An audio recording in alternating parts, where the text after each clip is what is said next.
Uma mulher sai da igreja em uma noite de inverno e nunca mais é vista. Horas depois, seu carro é encontrado abandonado e a polícia acredita ter resolvido o caso quase que imediatamente. Mas para a família de Joanne Romain, as evidências contam uma história muito diferente. Mais de 15 anos depois, o que aconteceu naquela noite continua sendo muito controverso.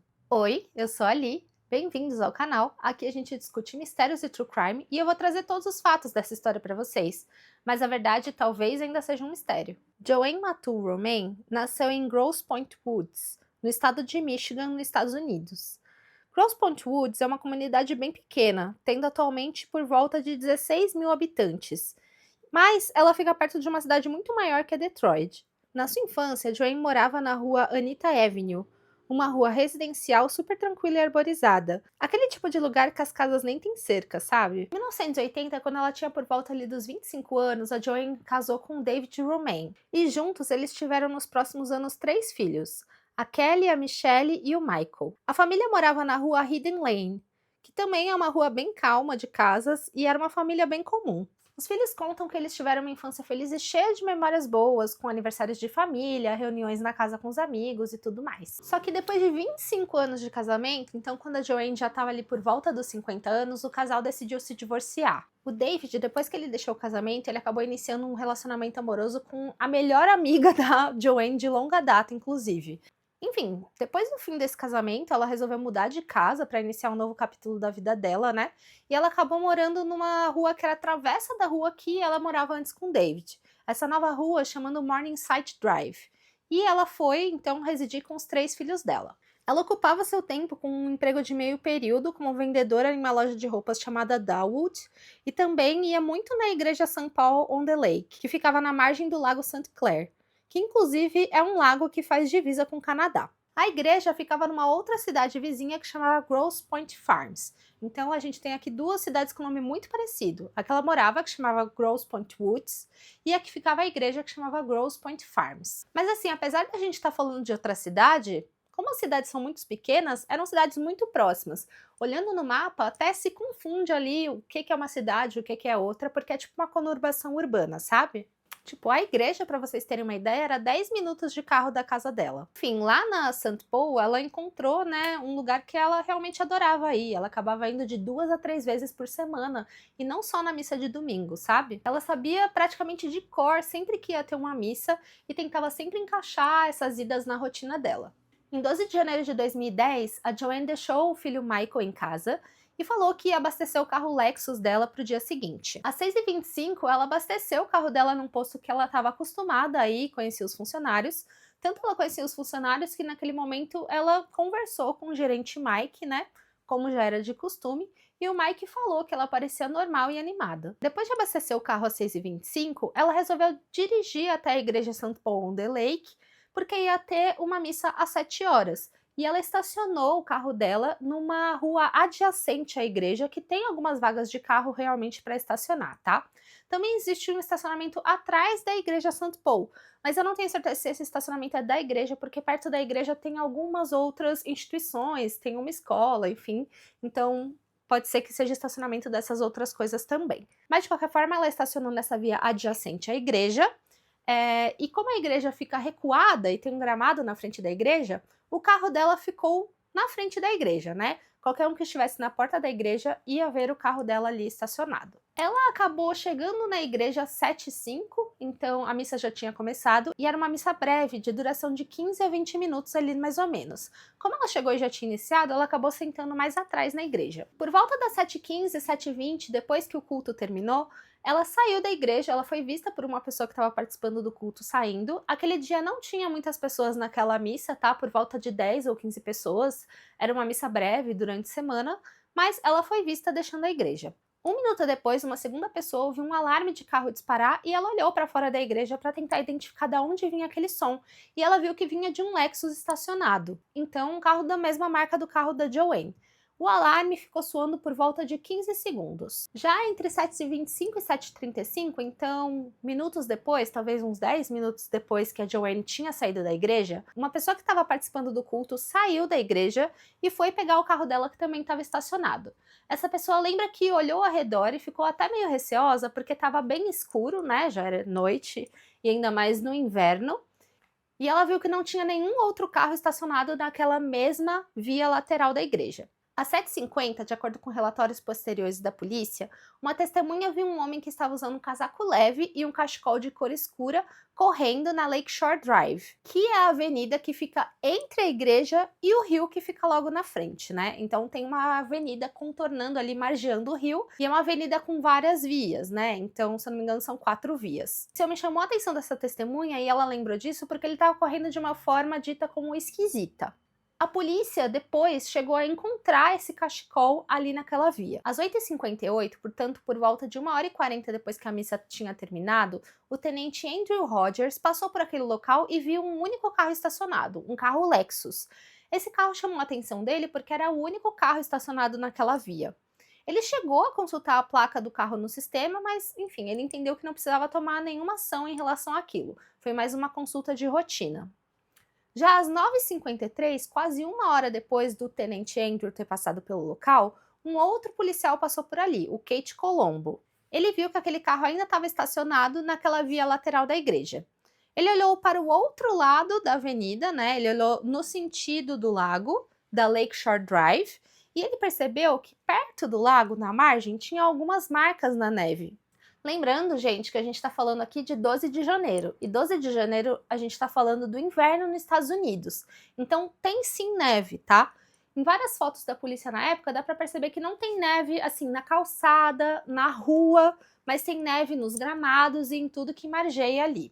Portanto, não haviam pegadas logo perto do carro, porque não tinha neve no contorno do carro, mas tinha neve mais para lá, né, na margem do lago, e ele acabou vendo essas marcas na neve. Ele disse que mais ou menos a distância que ele estava das marcas era de 23 metros, dessas marcas que ele viu. Ele foi mais perto, entendeu o que estava acontecendo, e ele percebeu que eram marcas de pegadas que estavam apenas entrando no lago. Não tinham as marcas de saída. E aí começou uma investigação policial, porque a polícia entendeu, né, principalmente esse policial Kate, que tinha alguém dentro do lago. E possivelmente, se aquela pessoa tinha acabado de entrar no lago, ainda seria possível salvá-la. Para a gente entender bem aqui as distâncias, e eu tô deixando todas as fotos para vocês, a Michelle, a filha da Joanne, falou que o carro foi encontrado nessa primeira vaga saindo da rua lateral da igreja para entrar na avenida Lakeshore Drive, tá? A distância dessa primeira vaga para o rio, né, para dentro do rio, é de 30 metros, tá? Que eu verifiquei em mapas do local. A distância total da entrada da igreja até o lago são 65 metros. Mas aqui, gente, eu passei todos os horários para vocês, então, sobre o culto que terminou às 7h20, o alarme que tocou logo em seguida, um policial que passou perto das 9 horas e o segundo policial que passou perto das 10 horas, porque agora começa uma grande controvérsia do caso, tá? Que é em relação à linha do tempo do que aconteceu naquela noite. Voltando um pouquinho aqui no tempo, então, paralelamente ao momento que aquele primeiro policial avistou o carro estacionado perto da igreja, as filhas da Joanne, Michelle e Kaylee, chegaram em casa e viram que a mãe não estava lá. Elas até tentaram ligar para a mãe, mas elas não conseguiram falar com ela. Às 9h24, portanto, entre o primeiro policial avistar o carro e o segundo policial avistar o carro, sendo esses horários que os policiais avistaram o carro os horários oficiais do relatório da polícia, um outro policial chegou na casa da família Romain. Ele falou com a Michelle e falou que tinha encontrado o carro da mãe dela abandonado na frente da igreja e perguntou se a mãe dela por acaso estava desaparecida. Veja, isso às 9h24, portanto antes daquele segundo policial perceber as pegadas na neve e a busca ser iniciada. Ela lembra desse horário porque ela olhou no relógio a hora que a polícia chegou na casa dela, porque era uma movimentação estranha. E posteriormente, a gente também tem várias ligações que as filhas fizeram para a mãe depois do policial ter ido na casa delas. E isso tem o relatório de fato comprovado das ligações. Já o policial Colombo disse sob juramento que ele realmente só consultou a placa do carro às 9h53 e que na verdade eles foram na casa da família às 10h24. Então, uma hora depois do que as irmãs dissem que a polícia foi na casa. E, enfim, entre o horário das 9h24 e o horário das 10h24, existe de fato um relatório das irmãs ligando para a mãe delas, procurando a mãe delas. Mas aqui temos uma grande inconsistência da linha do tempo. As irmãs acharam também muito estranha a forma que o policial fez essa pergunta para elas na casa delas, sobre o carro da mãe estar abandonado e sobre a mãe estar desaparecida, porque o carro Lexus que a Joanne estava dirigindo estava registrado no nome da Kelly. Então, se alguém fosse consultar no sistema o carro, teria o nome da Kelly. Então, por que o policial não deduziu que era uma pessoa chamada Kelly que estava desaparecida e não a Joanne? Outra coisa que chamou a atenção das irmãs nesse momento é que o carro não estava parado nem há 3 horas naquele lugar. Por que a polícia deduziu que o carro estava abandonado ali e, consequentemente, alguém teria desaparecido? Claro que a gente tem o policial Colombo que viu as marcas na neve, mas assim, pela linha do tempo que a própria polícia declara, ele teria visto depois. Então, isso é bem confuso. Esse policial que foi na casa delas já sabia dessa informação do policial Colombo ou o policial Colombo realmente viu o carro só perto das 10 da noite? Enfim, uma outra coisa que corrobora a linha do tempo contada pelas irmãs é que a guarda costeira foi acionada às 9h30 da noite, falando sobre a possibilidade de uma pessoa estar dentro da água e solicitando auxílio para a busca. E isso também existem nos relatórios oficiais da Guarda Costeira. Então, de um lado, a gente tem a linha do tempo das irmãs, que por volta das 9h30, elas foram alertadas do desaparecimento da mãe, e a Guarda Costeira também foi alertada por volta das 9h30. E no outro lado temos a polícia declarando que eles só fizeram todos esses alertas às 10h30 da noite. Enfim, a Guarda Costeira respondeu prontamente, né? Então ela recebeu o chamado às 9h30, saiu às 9h38 e às 9h51 já estava iniciando uma busca dentro do lago. A água, ela estava muito gelada e tinha pedaços de gelo, mas ela não estava congelada, sendo possível a navegação, nado e as pessoas entrarem dentro da água. As irmãs chegaram então a ir para a igreja, né, para entender o que estava acontecendo, e quando elas chegaram lá, elas receberam a informação da polícia que a polícia acreditava que a mãe delas tinha entrado dentro do lago. Elas de cara acharam essa informação um pouco estranha. É declarado pela Kelly, principalmente, que a mãe não gostava de água, então para ela não faria tanto sentido. Mas enfim, elas continuaram ali madrugada dentro, né, junto com a polícia, a guarda costeira e tudo mais, tentando localizar a mãe. Aquele dia, essa busca foi conduzida, mas nada foi encontrado. A busca continuou nos dias seguintes, mas também nada foi encontrado. A teoria da polícia nessa altura é que a Joanne tinha escolhido tirar a própria vida dentro do lago. Uma rede de TV local chamada WDIV Detroit apurou que seria necessário que a Joanne descesse de pedras, que são a barreira da encosta, né, entre a avenida e a água, e andasse o equivalente a 2 campos de futebol americano, usando salto alto, até chegar a uma profundidade em que ela se afogaria. Isso porque a água estava num nível muito raso naquela época do ano, no máximo 60 centímetros de profundidade, de acordo com a filha dela. E a água estava parcialmente congelada, sem correnteza. Mostrando aqui as fotos do resgate para vocês, dá inclusive para ver que algumas vezes as pessoas estão de pé dentro da água. Então a água estava realmente rasa. Antes da gente continuar na história do que se sucedeu depois, né, meses depois, em relação a Joanne, eu queria trazer para vocês mais algumas informações sobre a cena daquele suposto crime ou suposto desaparecimento. A Joanne, ela estava usando uma roupa toda preta e sapato de salto alto, como eu acabei de comentar para vocês, né, era realmente uma bota de salto, um salto um pouco mais fino. Dentro do carro trancado dela foi encontrada a bolsa dela, que ela havia comprado há menos de 2 meses, e ela tinha um rasgo, tá? O celular dela não foi encontrado, nem as chaves do carro e nem o terço dela. Não havia sinais de luta no carro e nem perto do carro. A polícia, como eu comentei com vocês, constatou que tinha apenas um par de pegadas na encosta do rio, entrando na água. Eles acreditam pelas marcas na neve que, na verdade, uma pessoa sentou e se arrastou para dentro da água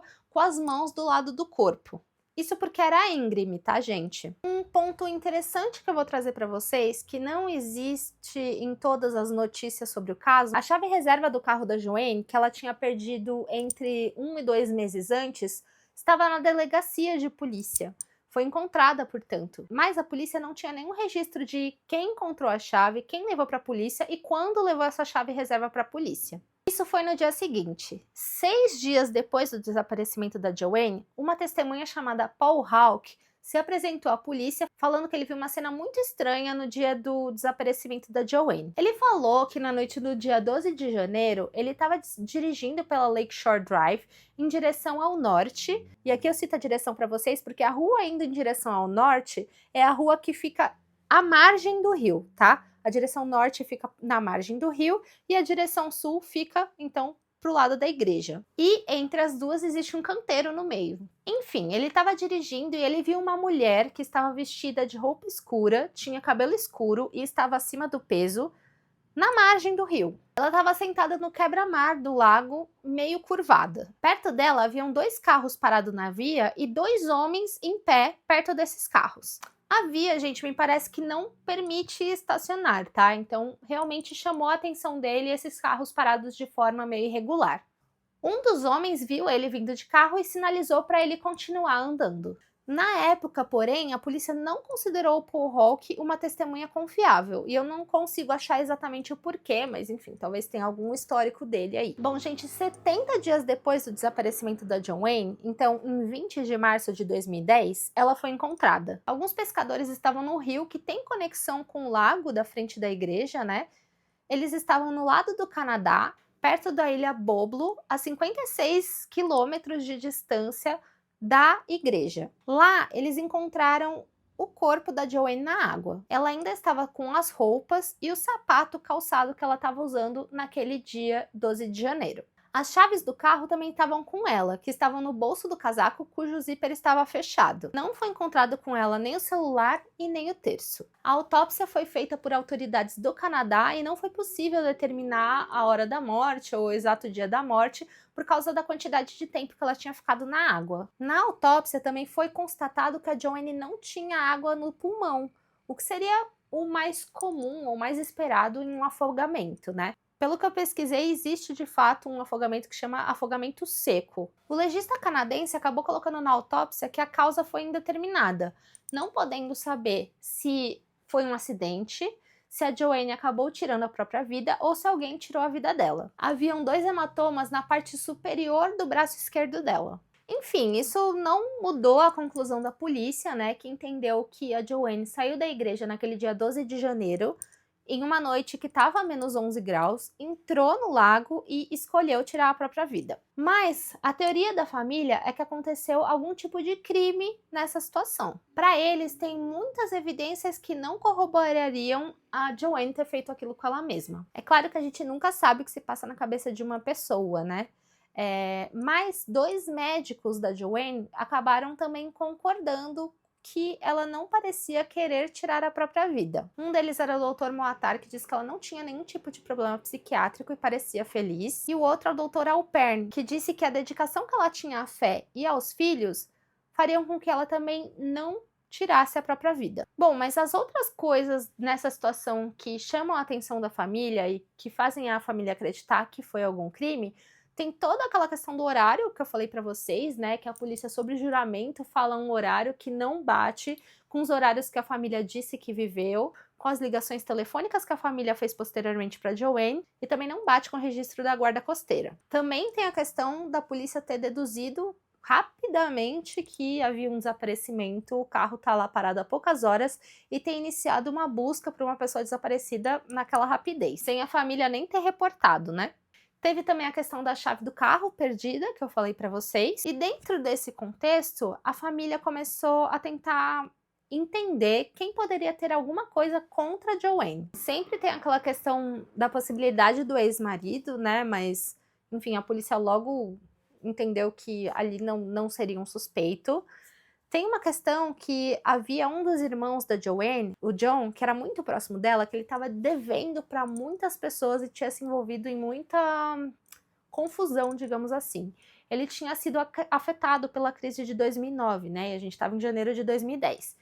Então, a família também levantou se não poderia ter sido uma possibilidade de alguém que queria fazer algo contra o John ter feito contra a irmã dele. E teve também um primo da Joanne, que chamava Tim Matu. Na metade de dezembro do ano anterior, ou seja, em 2009, e por volta de um mês antes da Joanne desaparecer, as filhas dela escutaram ela discutindo no telefone com o Tim. Depois dela ter tido essa discussão com o primo dela, quando a Joanne desligou o telefone, ela avisou as filhas dela que se alguma coisa acontecesse com ela, era para elas olharem o Tim Matu. A Joanne também avisou uma paralegal dela, a Lacey Barak, que o Tim havia dito para a própria Joanne que se ele quisesse se livrar dela, ele poderia fazer isso e ela nunca seria encontrada. Tá, mas assim, qual que era a grande treta dentro da família Matu? Era basicamente, gente, uma briga por herança, como infelizmente a gente vê acontecendo e sendo uma briga em muitas famílias. Os pais da Joanne, eles tinham uma loja de vinhos e bebidas na cidade, e era uma loja que prosperava.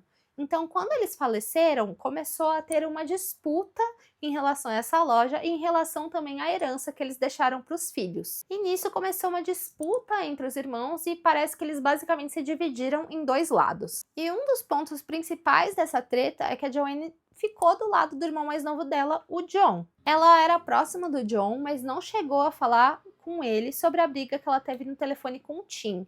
Ela apenas disse para ele que ela achava que eles deviam procurar a polícia. Já segundo o Tim, que ele foi perguntado sobre aquela ligação, ele disse que ele não chegou a discutir com a Joanne, que na verdade ele estava perguntando para Joanne por que ela ficava dizendo por aí que os problemas que o John tinha eram culpa do Tim. Uma outra coisa é que, segundo a filha da Joanne, a Michelle, alguns dias antes de desaparecer, a mãe decidiu ir na loja de vinhos falar com um outro irmão dela, o Bill. E ela queria falar com o Bill, que era um irmão que ela falava bem menos do que o John, por exemplo, sobre o comportamento do primo Tim. A Michelle levou a mãe na loja e ficou esperando ela.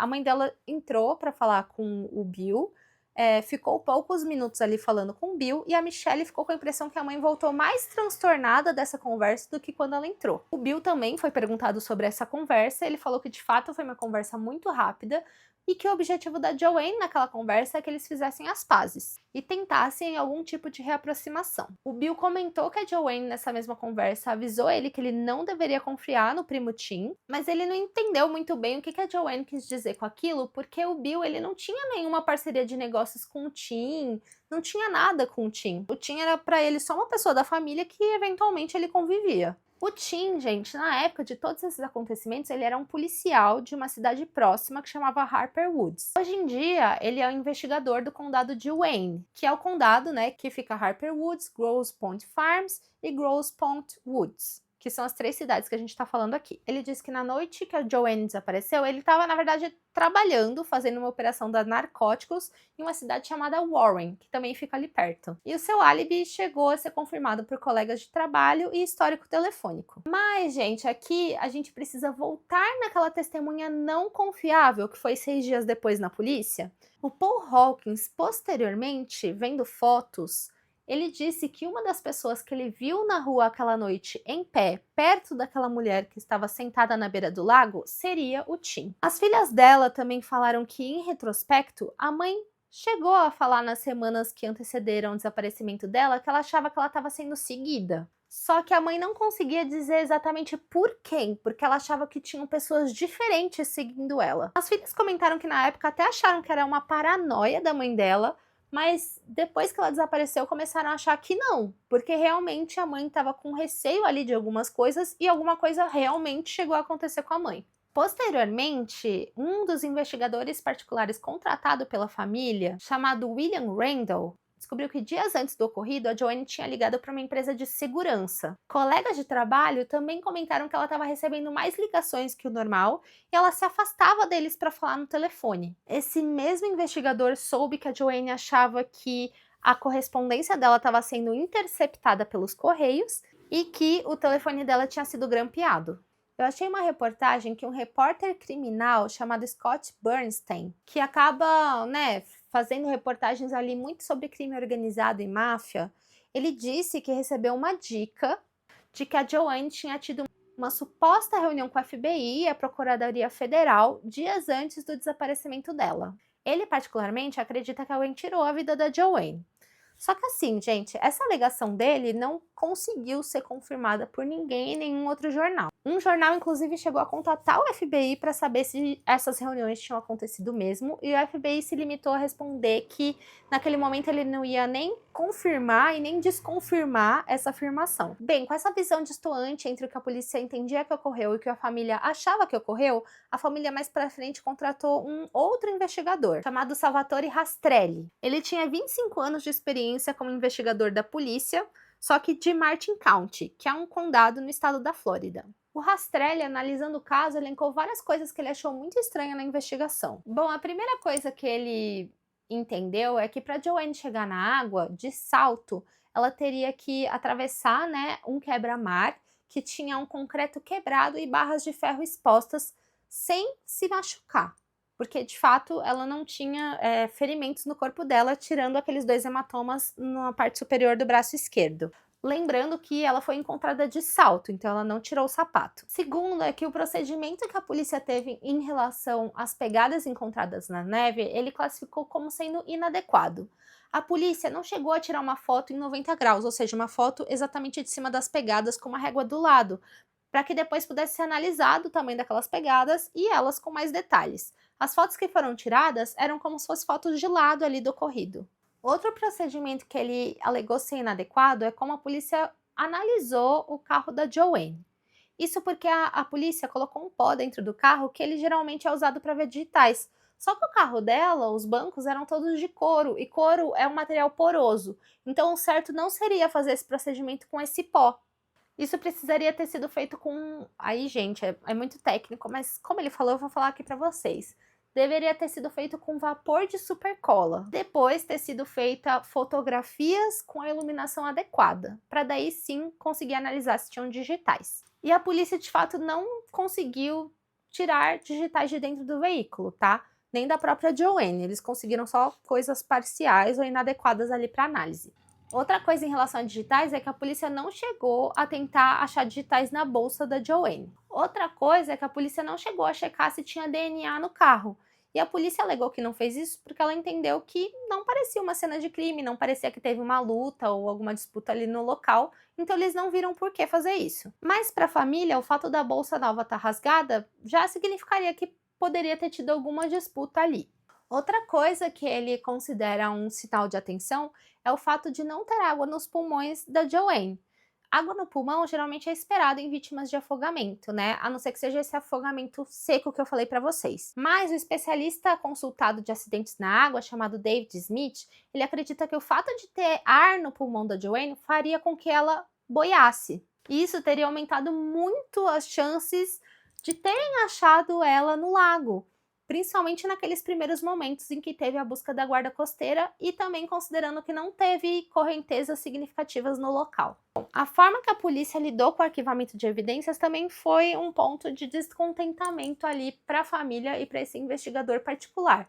Porque lembra aquele cachecol que eu falei para vocês do cara estranho correndo, que a polícia localizou e chegou a arquivar? Enfim, no fim de 2010, no mesmo ano que aquilo aconteceu, eles doaram o cachecol e ele deixou de constar nos registros em 2015. Outra coisa é a questão das chaves perdidas da Joanne, que não tem nenhum registro de quem deixou aquilo na polícia. E um outro investigador particular, chamado Scott Lewis, ele falou que, para ele, o fato da Joanne abastecer o carro também poderia indicar que ela tinha planos, mesmo que de curto prazo, o que não seria consistente com ela tirar a própria vida. Mas isso eu entendo também que é uma opinião de observação, né? Bom, a teoria completa da família é a seguinte. Eles acham que a Joanne foi abordada na saída da igreja, o sequestrador fez ela entrar dentro do carro e eles saíram com o próprio carro da Joanne de lá. Mais pra frente no rio, eles já jogaram ela dentro d'água, ou inconsciente ou sem vida. E isso seria justificativa de não terem localizado ela naquela noite e terem localizado ela tão distante posteriormente. Depois, o sequestrador ou sequestradores voltou com o carro dela até a igreja, estacionou o carro lá e forjou aquelas pegadas na neve. Em junho de 2014, 4 anos e meio depois do ocorrido, a família da Joanne entrou com uma ação civil contra a polícia de Grosse Pointe Woods e Grosse Pointe Farms. A gente já falou aqui no canal sobre a diferença de uma ação civil e de uma ação criminal, no caso que a gente falou da Rebecca Zahau, que eu vou deixar linkado aqui em algum lugar para vocês. Mas, resumidamente, no processo criminal, o Estado processa uma pessoa ou empresa criminalmente. Ou seja, caso condenada, ela poderá ser presa ou sofrer algum outro tipo de punição nesse sentido para pagar a sua pena. Por exemplo, uma prisão domiciliar, enfim, outras coisas nesse sentido. No caso de um processo civil, não é o Estado que entra com a ação, é uma pessoa física ou uma empresa. contra outra pessoa física ou outra empresa. Nesse caso, por exemplo, a família da Joanne entrou com uma ação contra a polícia. Nesse caso, caso o acusado seja condenado, ele vai precisar pagar uma indenização monetária para quem entrou com a ação, mas ele não vai ser preso ou nada nesse sentido.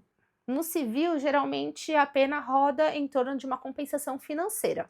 Uma curiosidade é que nessa ação civil que a família entrou contra a polícia, aquela testemunha do Paul Hawken, que viu 2 caras e a mulher na beira do lago, também não foi considerada confiável. Então, assim, cabe aqui a nós levar isso em consideração, que a polícia não considerou confiável, mas depois também a juíza também não considerou. Então, realmente não sabemos o que mais envolve ali o Paul Hawken, tá?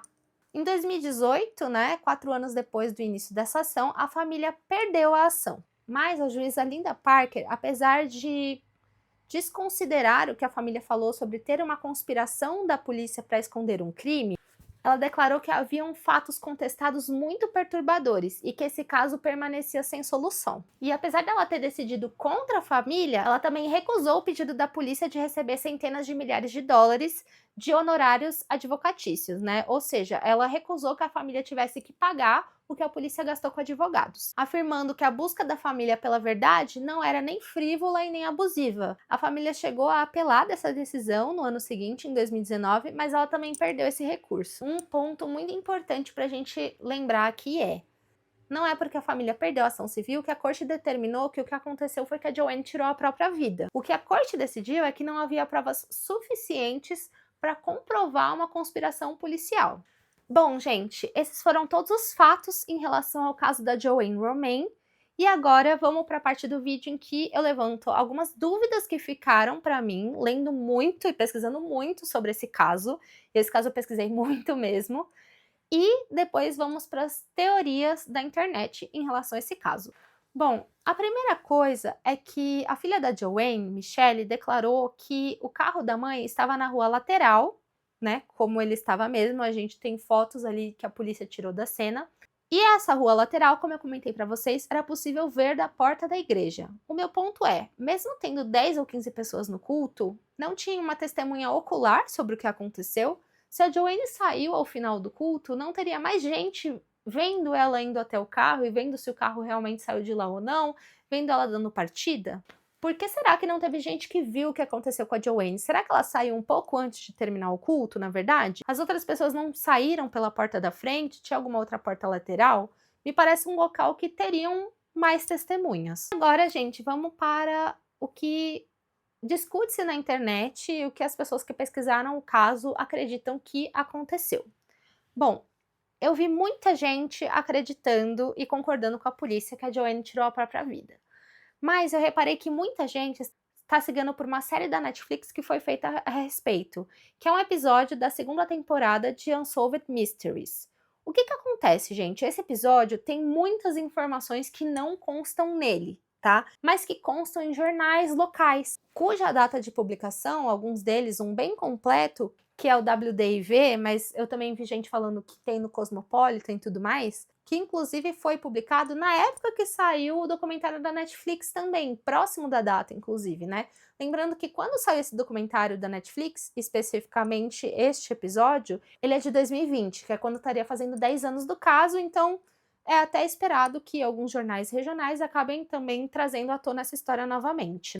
O episódio da Netflix, se eu não me engano, e aqui pode ser que eu cometa um errinho ou outro, porque eu vi muita coisa sobre, ele não menciona que o carro não estava registrado no nome da Joanne, que eu acho super relevante, sobre a polícia já achar que a Joanne ter desaparecido, só que o carro estava no nome da Kaylee. A contradição dos horários, eu também não lembro de ser mencionada, a contradição entre guarda costeira, polícia e família, mas pode ser que tenha sido, mas se foi de uma forma bem mais superficial do que realmente é a questão e controvérsia que é trazida nos outros veículos de informação. Não é mencionado sobre a testemunha que viu o homem do cachecol, não é mencionado sobre o Paul Hawken, mas isso eu até entendo, porque como foi muito desconsiderado, inclusive em tribunais, acho que é bem controverso falar disso, porque muito provavelmente esse testemunho pode estar com muitos problemas de veracidade. A Netflix também não menciona a questão da chave reserva do carro dela que havia sido perdida e depois foi encontrada. E isso eu acho muito relevante, porque online muitas pessoas falam com certeza ela tirou a própria vida e ninguém tirou o carro dela de lá porque a chave do carro dela estava com ela. Sim, mas tem essa questão da chave reserva, entende? Então eu acho que tem muitos detalhes que tem em outros veículos que não tem no episódio da Netflix. Mas, de qualquer forma, até entre quem pesquisou em outras fontes, acredita que a Joanne tirou a própria vida, que não seria necessário andar tanto dentro do lago porque a água estava muito gelada. Então ela poderia ter sofrido hipotermia ou alguma outra coisa bem antes de ter que andar aquela distância de 2 campos de futebol americano, sabe? Muitas pessoas também acham que talvez ela tenha tirado a própria vida decorrente de algum episódio paranoico que ela estava vivendo. Porque ela realmente achava que tinha sido grampeada, achava que a correspondência tinha sido interceptada, tava com esse receio, aparentemente, já que ela ligou para uma empresa de segurança, achava que estavam seguindo ela, mas achava que eram várias pessoas diferentes, cada hora uma pessoa.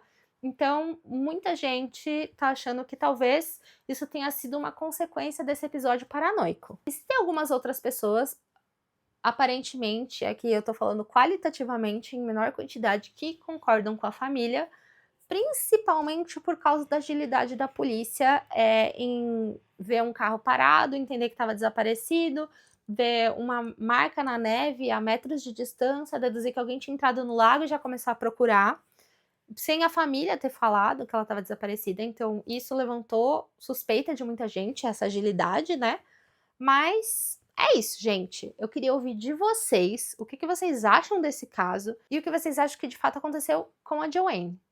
Me conta aí se vocês já conheciam essa história e não se esqueçam de se inscrever para a gente falar de mais casos aqui no canal. Até mais!